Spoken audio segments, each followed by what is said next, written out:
Je voudrais, au cours de cette soirée aussi, vous montrer comment est-ce qu'il faut appliquer notre stratégie, parce que la stratégie est vraiment très puissante.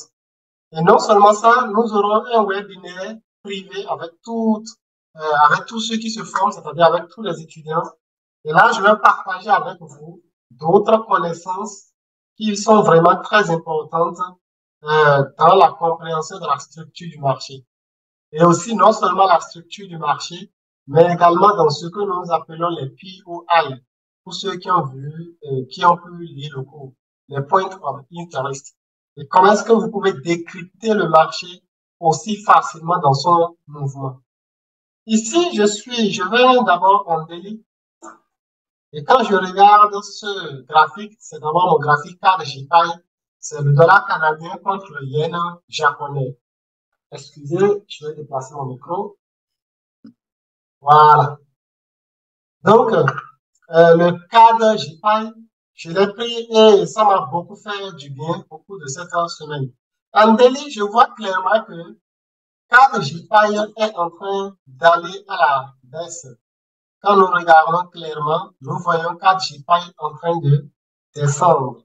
Qu'est-ce qui nous dit que cadre JPY est en train de descendre? Ici, le mouvement daily m'aide simplement à prendre un trade parce que je suis un day trader, ça m'aide simplement à prendre un trade qui va aller dans mon sens. C'est ça, ça me permet en fait de connaître un peu le signal, c'est tout. Donc, je n'utilise pas le daily pour faire une analyse avancée. Non, je n'utilise pas le daily pour une analyse avancée. Nous remarquons simplement que, je vais activer mon panneau, nous remarquons simplement que nous avions eu ça. Je vous ai dit que les cours se lisent du haut et de la gauche vers la droite. On a eu ça.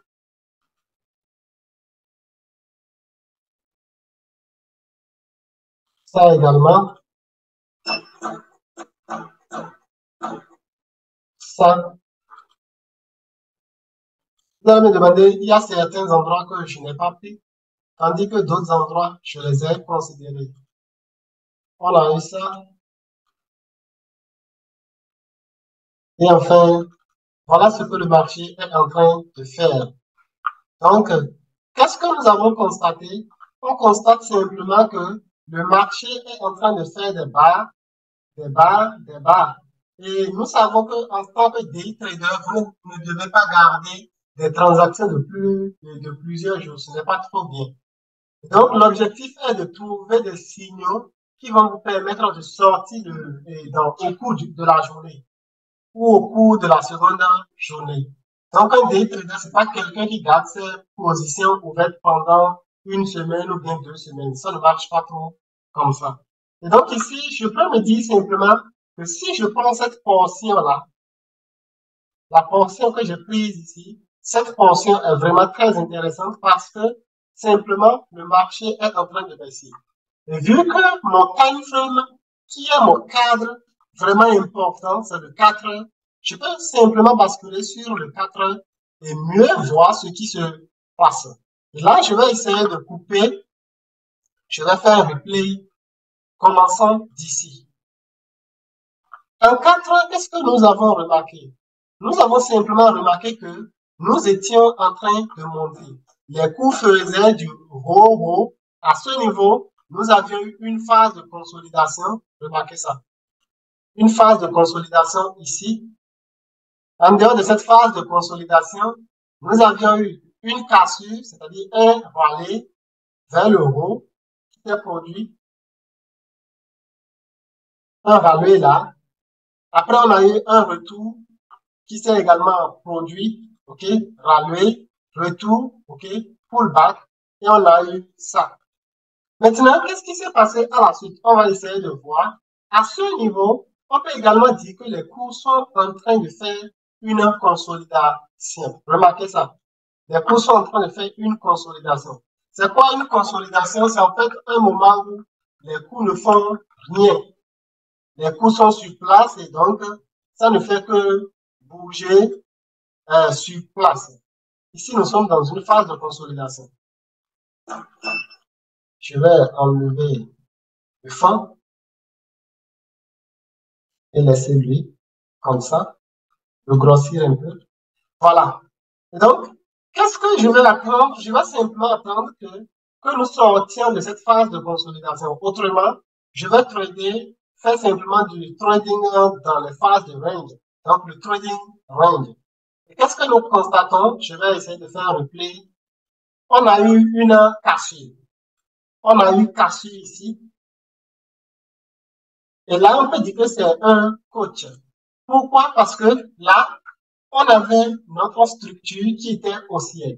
Et on vient de passer un niveau important.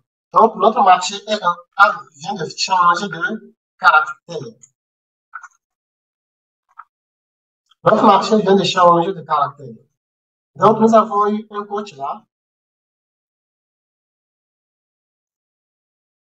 Et donc, qu'est-ce que je vais attendre? Je vais attendre que le marché m'offre simplement une supply zone.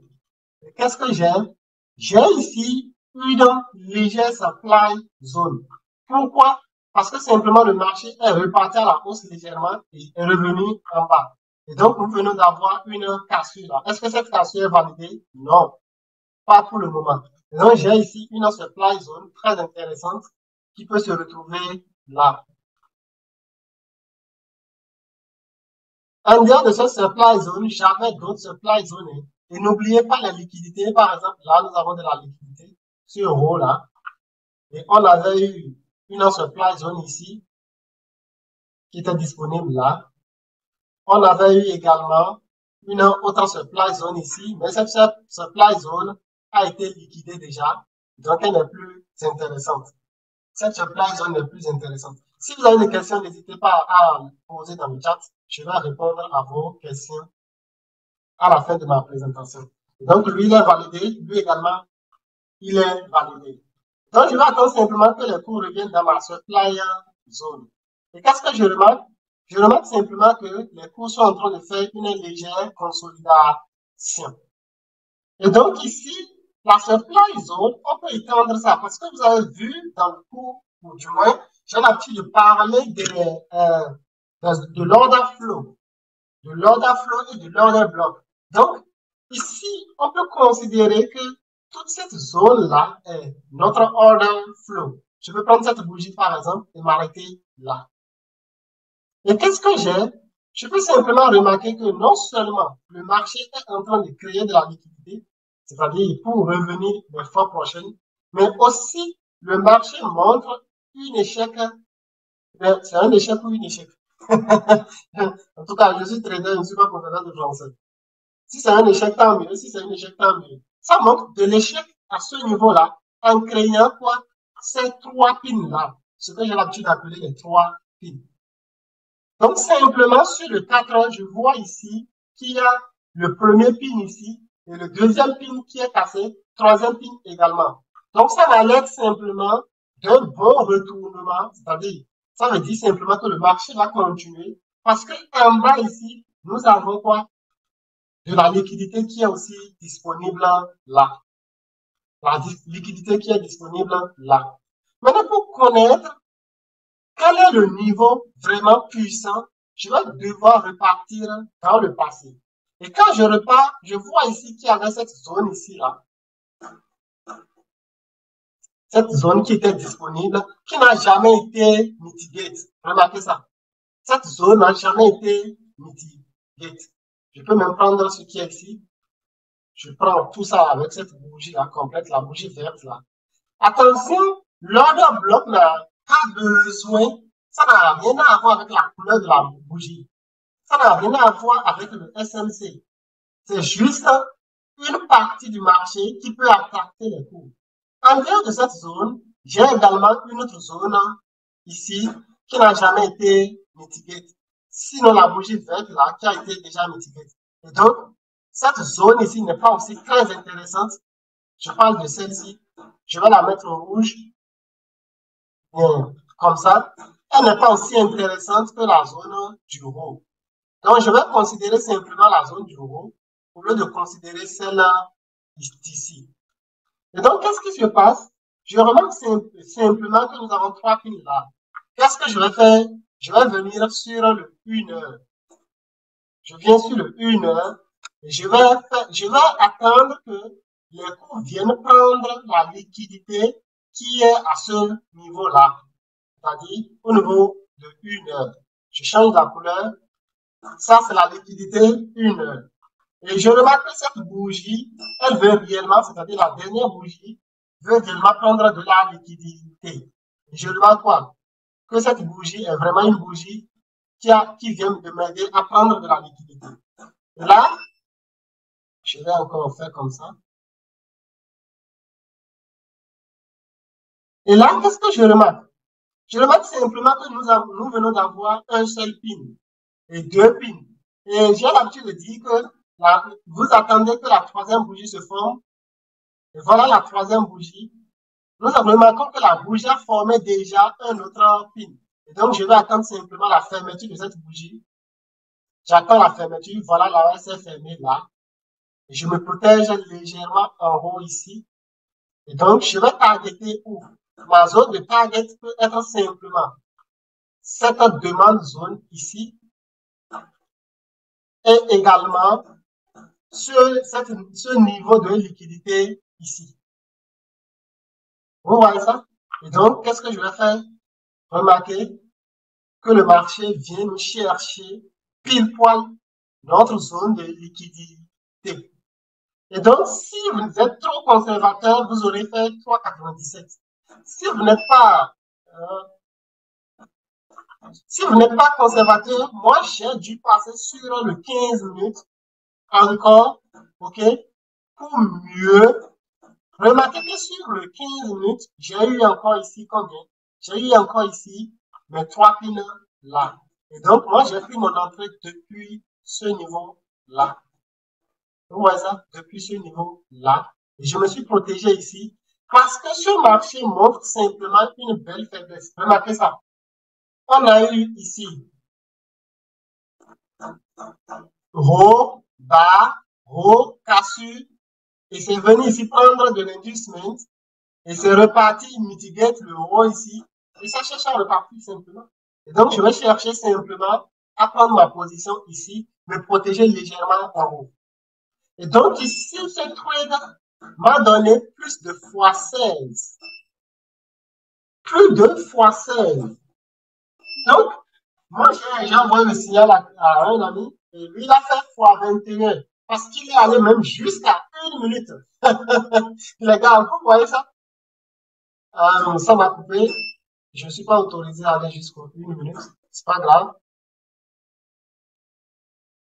Ça lui a donné jusqu'à fois 21 parce qu'il est allé jusqu'à 1 minute. Et donc, qu'est-ce qui vous voyez un peu quelle est la puissance de la technique, de la stratégie. Non seulement la stratégie est très facile à appréhender, mais également elle est très puissante. Elle est très puissante. Je l'ai enseigné à un ami qui est en Inde et je vous assure que cet ami a déjà, il a vendu sa voiture, il en a acheté une deuxième. Parce que c'est aussi puissant que ce que nous pensons. C'est pourquoi, c'est vrai, dans le cours, vous n'avez pas encore tout. C'est dans le Zoom que vous aurez beaucoup. Parce que je sais, il y a des personnes qu'on appelle comment vous les appelez déjà? Des personnes qui ne sont pas correctes, quoi, des malhonnêtes. Des malhonnêtes. Pour préparer un cours, je vais activer ma caméra. Pour préparer un cours, c'est souvent très compliqué. C'est souvent très difficile. Ça va parfois prendre 3 mois, 4 mois, 6 mois afin de tester tout ce que nous sommes en train de faire. Et non seulement ça, un cours, c'est un tas d'expériences acquises. Donc, c'est des tas de choses que j'ai acquis qui ont permis à ce que quoi j'arrive à préparer ce cours, cette formation. Et donc, les gens, qu'est-ce qu'ils vont faire? Ils vont prendre la formation, ils vont prendre le cours et partager ça. Et ou bien commencer par vendre ça. Ils vont commencer par vendre ce cours-là et dire, ah, je suis ci, je suis ça, et puis c'est comme ça. Donc, qu'est-ce qu'on fait dans la formation que je vous ai donnée? Il y a d'autres choses que je vais vous donner personnellement à travers un un Zoom, à travers une rencontre webinaire telle qu'on est en train de le faire, à travers des conférences. Je vais partager ça avec vous personnellement parce qu'il y a le suivi dans votre programme. Donc, je partage ça. Par exemple, ici, je vais vous montrer quelque chose que je ne vous ai pas montré dans la formation. D'ailleurs, c'est un webinaire public, donc ce n'est pas la peine de dire ça. Dans le Zoom de demain, ou de la semaine prochaine, je vais vous montrer quelque chose que je n'ai pas montré dans la formation. Il y a tellement de trucs très puissants qui vous permettent, chers amis, quand vous regardez le marché comme ça, vous riez parce que vous voyez les choses que les gens ne voient pas. Ça fait un. De deux, vous n'avez pas besoin de plusieurs tas d'indicateurs techniques pour vous permettre de vous en sortir sur le marché. Oui, les gens font du plagiat. Ça, c'est pas même du plagiat. Ce n'est pas du plagiat. C'est pas du plagiat parce ils vendent le contenu même. C'est-à-dire, ils vont prendre la formation et la vendre elle-même. Donc, ce n'est pas du plagiat, c'est du vol pur, quoi. C'est du vol. Et c'est malhonnête. Et qu'est-ce qu'ils vont faire? Il suffit simplement qu'une seule personne vienne s'inscrire et elle va prendre le contenu et aller vendre. C'est comme, par exemple, vous êtes inscrit, vous vous arrangez, vous téléchargez le contenu et vous commencez par vendre ça peut-être à 50 000 ou 60 et les gens se font acheter. Mais le plus important n'est pas la formation elle-même. C'est le coaching qu'on vous donne, c'est le suivi qu'on vous donne. Et ça ne me fait pas peur. Parce que je sais qu'il y a plusieurs personnes, même si je leur donne la formation gratuitement, ils ne pourront pas s'en sortir sur les marchés. Et donc, voilà les amis, pourquoi j'ai pris cet actif au cours de cette semaine. La même chose s'est passée avec un order JPAL. J'avais même déjà tout marqué. Remarquez ça. Très intéressant. La même chose s'est passée avec order JPAL. La même chose s'est passée avec un euro cadre. Et donc, tous ces trois actifs, je les ai pris au cours de la semaine et ça va rapporter super gros. Moi, j'ai terminé ma semaine le jeudi. J'ai terminé ma semaine de trading le jeudi. Parce que mes positions étaient très rentables, donc je n'ai pas voulu me permettre de risquer à cause des news, des informations économiques. J'espère que vous avez compris ce que je suis en train de vous dire. Et alors, la semaine prochaine, on va se focaliser sur d'autres actifs. On va prendre, je pense, c'est quelques 3 minutes. Nous avons quelques actifs qu'on va prendre au niveau de ODE. On a le ODE CHF. Le ODE CHF montre vraiment un bon système de retournement. OK? C'est vrai, c'est haussier sur le 4 ans, mais quand je prends le daily, on voit clairement que ce n'est pas haussier. C'est pas haussier, c'est venir chercher de la liquidité et il reste simplement que ça vienne mitiguer cette demande zone-là et cette supply zone-là. D'ailleurs, cette zone a été déjà mitiguée. Que ça vienne, par exemple, prendre cette supply zone ici. Et là, on attend une bonne chute. En dehors de cela, on peut également observer order USD. OK? Il y a order CAD qui est aussi très intéressant pour la semaine prochaine. En daily, on remarque simplement que lui est haussier. Donc, il faut chercher des signaux haussiers. En dehors de ça, il y a le NZD. OK? Le dollar néo-zélandais. Le dollar néo-zélandais, nous avons le dollar néo-zélandais contre le dollar américain. Il est dans une très belle supply zone. Et donc, cette supply zone est très intéressante pour une belle chute. Vous remarquez simplement que nous avons plus du haut, plus du bas. On attend l'échec et bam, la chute. Regardez, prise du haut ici, prise du bas là, échec qui se forme là, boum, ça va chuter. Donc, on attend juste que l'échec soit validé et puis on va prendre la position. Et je pense que la journée de demain va soit nous infirmer l'échec ou nous confirmer l'échec. Donc, le dollar néo-zélandais et le dollar américain sont des actifs très intéressants pour cette semaine. On va du côté du pound ou bien du livre sterling, on parle du pound de la Grande-Bretagne ou du livre sterling. On a par exemple le livre sterling contre le dollar australien qui est en train de consolider pendant quelques semaines, ça a déjà fait quelques jours. OK? Mais c'est là, dans une zone très intéressante parce que là, nous sommes dans une zone de résistance et de support, du moins, excusez-moi, une zone de support très forte qui a tenu les coups depuis octobre 2022 jusqu'à ce jour. Et donc, la cassure par l'euro, ici, la cassure à ce niveau-là, ici, pourrait entraîner les cours vraiment vers la hausse.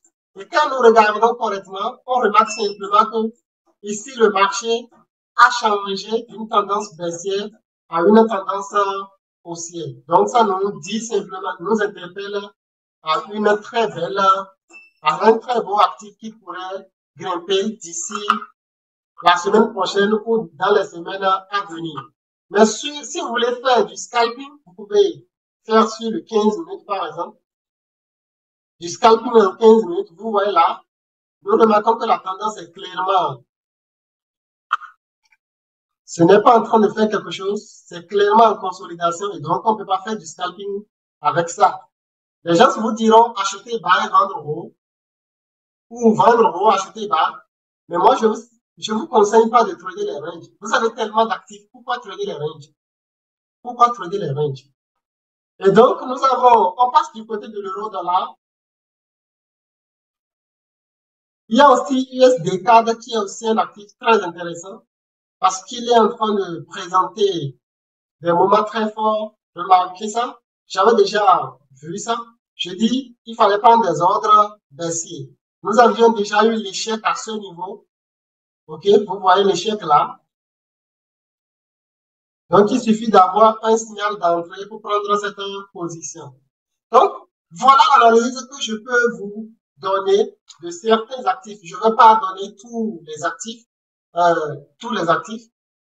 Vous pouvez utiliser la stratégie pour analyser simplement le reste des actifs. La stratégie consiste en quoi? Elle consiste simplement à récupérer ou bien à repérer les hauts et les bas du marché. Simplement. Je sais que le marché évolue comme ça, comme ça, comme ça. Et donc, qu'est-ce qui va se passer? Ici, il s'agit d'une demande zone, OK? Et en haut, le marché crée une supply zone. Quand le marché chute ici, dans une demande zone, je vais attendre simplement les trappings. Les trappings, c'est en fait trois bougies, OK? Trois bougies d'échec, trois doji, OK? Il s'agit de trois doji. Et donc, je vais attendre les trois doji. À la fermeture du troisième doji, je prends une entrée et paf, ça marche. Si vous avez des questions, n'hésitez pas à les poser dans le chat. Je vous répondrai. Allez-y, s'il vous plaît.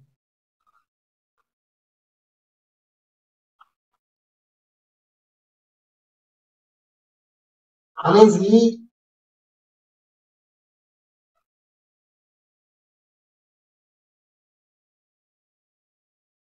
Allez-y. Partagez la vidéo YouTube. Et tout à l'heure, il y a une vidéo très intéressante qui va nous parler de la Kibunsen qui vient. Et donc, allez-y. Posez vos questions.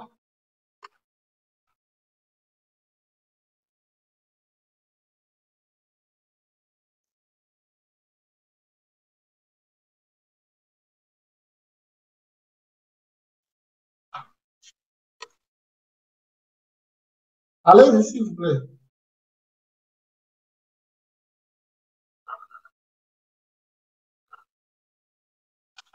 Nous avons encore 9 minutes.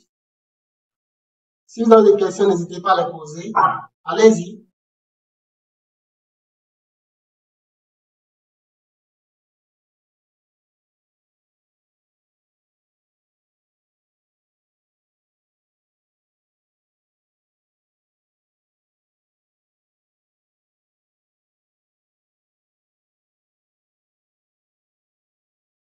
Allez-y, s'il vous plaît. Encore 8 minutes. Je suis encore avec vous pendant les 8 minutes. Allez-y.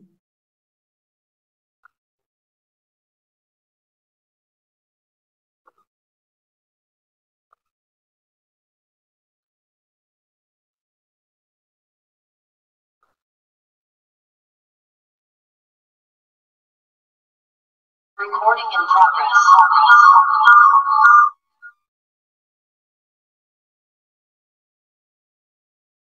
Allez-y.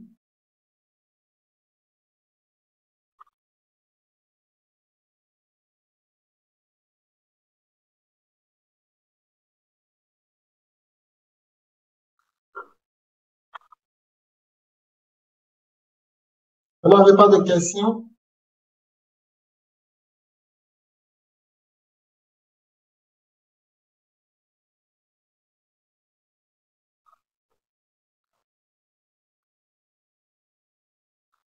Ok, si vous n'avez pas de questions, je vais commencer un programme et je vous invite à inviter aussi vos amis, un programme sur YouTube. Et ce programme, en dehors de la formation, je vais donner beaucoup de formations sur YouTube. Est-ce que les doji annoncent la baisse? Ok. Le programme, c'est en fait pour montrer comment est-ce qu'on peut se faire financer.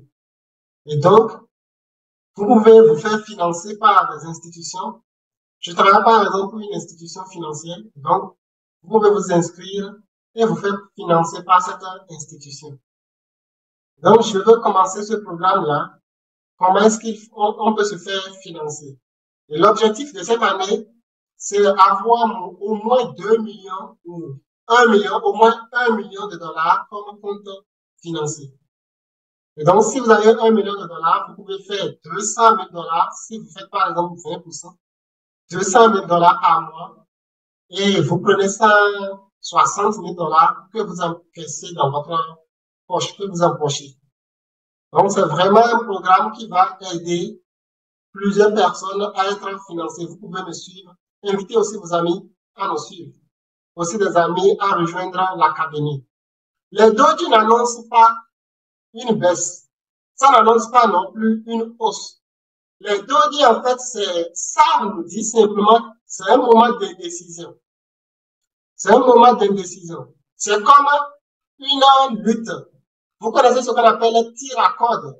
À l'école, quand on allait encore à l'école, on nous faisait tirer, c'est-à-dire on nous met beaucoup comme ça là, et on nous fait tirer une corde. L'équipe qui arrive à tirer l'autre équipe, c'est cette équipe-là qui gagne. Donc, c'est exactement la même chose pour les doji. Donc, qu'est-ce qui se passe? C'est comme si les deux équipes se tiraient. Les haussiers qu'on appelle les boules et les baissiers qu'on appelle les billets. Donc, les boules tirent les billets. OK? Et donc, du moment où, si par exemple, nous avons pris une, comment vous appelez ça? Long, si nous sommes entrés long ou bien court, disons que nous sommes entrés court, c'est-à-dire on dit que ça va baisser. Du moment où ce sont les baissiers qui gagnent la bataille, ça va casser de ce côté. Vous voyez? Les billets vont gagner. Donc, qu'est-ce qu'il y a cassé là? Et il y a une grosse bougie qui vient englober un doji. Ça nous montre simplement que la force des baissiers est puissante que la force des haussiers. À un moment donné, ils se sont battus, mais cette équipe ici a pu prendre la victoire. Et c'est ça, c'est ce principe-là là, qu'on a compris en fait. Donc, quand il y a tir, supposons que je me positionne ici. Je prends par exemple ici, je passe en 4. Regardez correctement. Ici, j'ai ici combien de doji? Premier doji, deuxième doji, troisième doji. Remarquez que la cassure du troisième doji a provoqué une baisse. Vous ne voyez pas l'écran? Est-ce que vous voyez l'écran, s'il vous plaît? Si oui, mettez ça, si oui. Je repartage alors.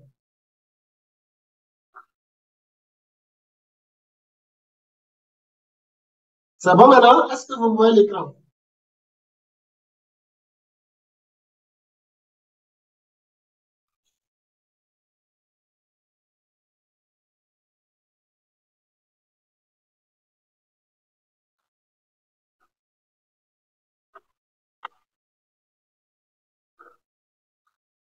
Qu'est-ce qui se passe? Voilà. Ok, je vais d'abord arrêter.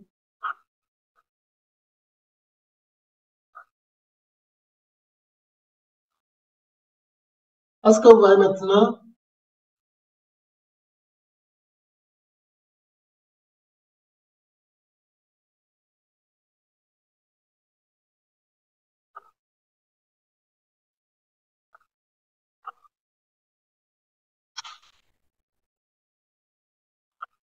Pourquoi on ne voit pas l'écran là?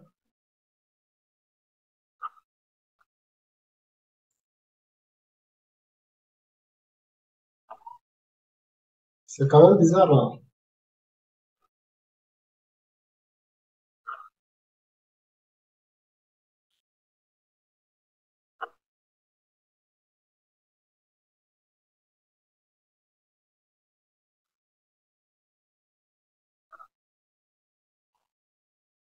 C'est assez bizarre hein, qu'on ne voit pas l'écran. Hein. Bizarre. Est-ce que c'est parce que notre temps est terminé?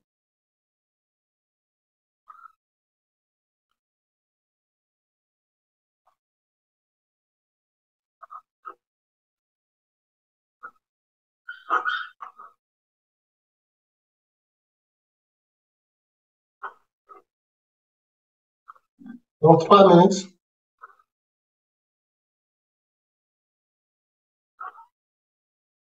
J'espère que c'est bon maintenant.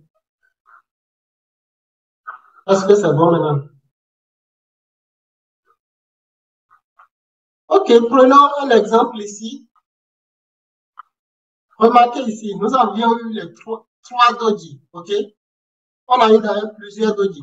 Remarquons que la cassure de ce doji-là, la cassure de ce doji-là, de celui-là, a provoqué une belle chute. Remarquez ça, ça a provoqué une belle chute. D'ailleurs, regardez partout, quand il y a de doji quelque part, la cassure dans un sens provoque toujours une chute. On continue. Regardez par exemple ici. La cassure a provoqué une chute. Regardez ici. Cassure a provoqué chute. Regardez ici. Cassure a provoqué chute. Cassure provoqué chute. Cassure provoqué chute. Donc, à tout moment, les dodis, ce sont des moments d'indécision. Et donc, c'est comme si les gens n'étaient pas décis. Et dans ce cas, qu'est-ce qu'il faut faire? Il va falloir, en fait, qu'on se décide, on dise, bon, d'accord, on les laisse partir. C'est-à-dire, soit on est fatigué, il faut que ça chute d'abord un peu avant qu'on ne relance la hausse. Et donc, pendant ce temps, vous n'avez même pas besoin comment peut-on, de plusieurs moments pour faire de l'argent. Une simple petite chute là de 40 pips vous suffit pour faire beaucoup, beaucoup d'argent. Et donc, c'est ça, en fait, la règle. Je ne sais pas si vous avez une autre question. On a encore moins d'une minute.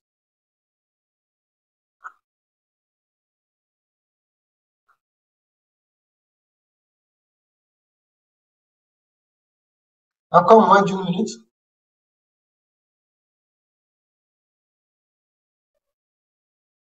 Ok, s'il n'y a pas autre question, on va se dire au Zoom prochain pour